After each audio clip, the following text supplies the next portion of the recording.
मावळ तालुक्यातील इंद्रायणी नदीवरील जो पूल कोसळला त्याचं निरीक्षण करण्याकरिता आम्ही आज आलेलो आहोत। एवढ्या जीर्ण अवस्थेचा जर हा पूल होता तर ह्या पुलाला ॲक्च्युली पहिलेच बंद करायला पाहिजे होतं प्रशासनाने। हा जीर्ण पूल चालू ठेवला, त्याच्यावरून मोटरसायकल वगैरे सुद्धा जात होती। हा प्रशासनाचा हलगर्जीपणा आहे।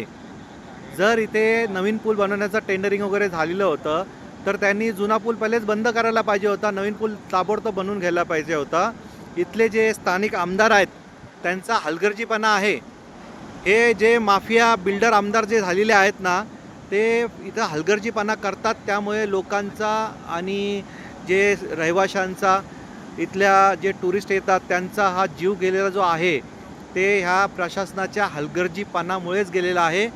बघा तुम्ही, एवढा जंग लागलेला जीर्ण अवस्थेत असलेला हा पूल हा प्रशासनाने ताबडतोब बंद करायला हवा होता आणि नवीन पूल बनवायला हवा होता।